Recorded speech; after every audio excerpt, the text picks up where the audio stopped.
Knight's special Remote Witness Preparation podcast series focuses on methods you can use to help your witnesses better prepare to appear in a remote environment. Today's episode features litigation attorney Dan Small discussing the added challenges imposed by remote preparation and remote testimony. True witness preparation is an intensive and extensive process that should be done in person, face to face.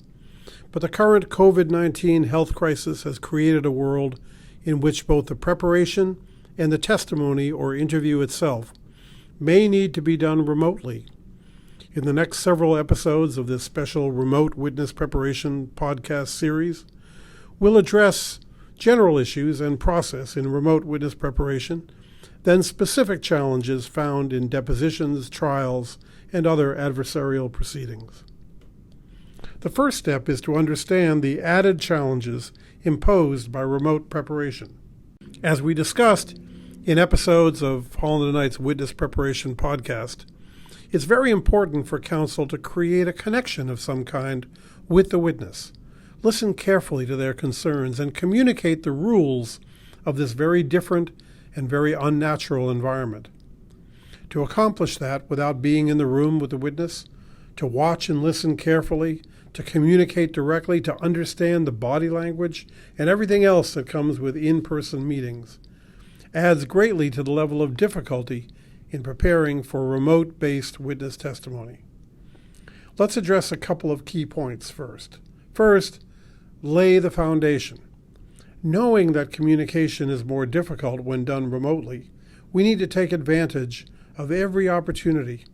I recommend starting with a summary of the 10 rules for witness preparation. There's a full podcast series on this, and you can find a copy of the summary memo that we send witnesses in the ABA's manual on witness preparation. You'll want to share a summary memo like that with your witness in advance. Ask them to read it carefully, and invite them to mark it up with any questions or concerns that it brings to mind. For example, make sure you review pace and language, two of the most important things to be aware of as a witness.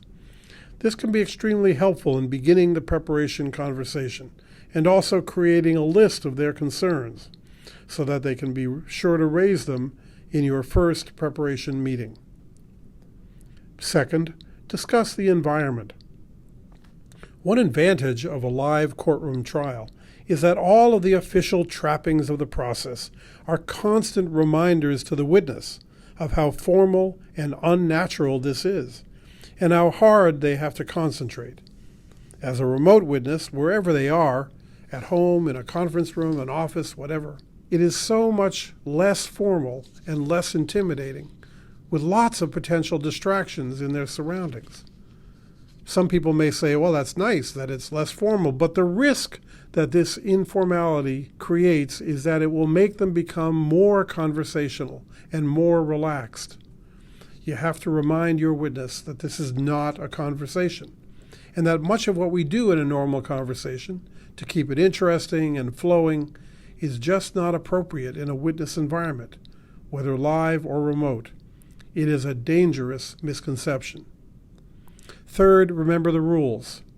The 10 rules that we discussed in prior episodes and that are outlined in the ABA manual are even more important in a remote environment, including rule number 1, slow down, take your time. Everything needs to go slower on video. Everyone involved, the witness, counsel, and all concerned, need time to think, perhaps to unmute their microphone, to react, to object, or whatever is appropriate.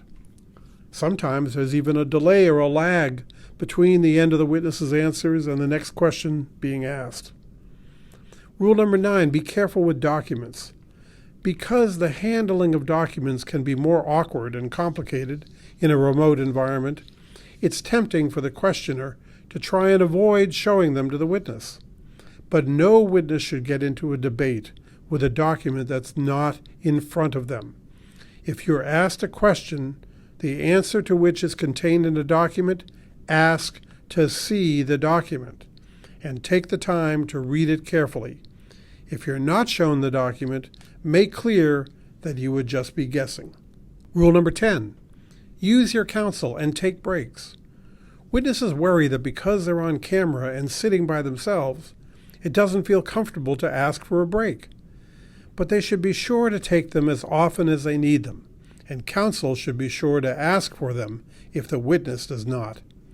The remote environment does not lessen the critical need for intense focus and energy from the witness, and they need to understand that this is a marathon, not a sprint.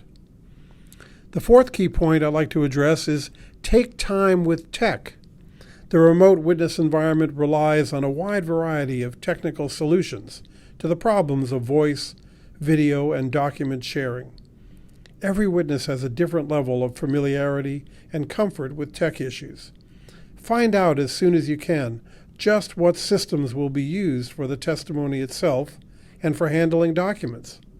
Explain it to the witness, demonstrate it, and then practice with it on the same systems that will be used during the actual testimony.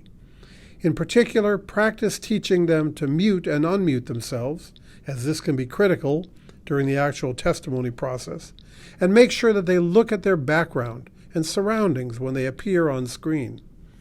Don't be tempted to practice on easier technology, your cell phone or whatever. Use the same stuff that they will experience during their testimony.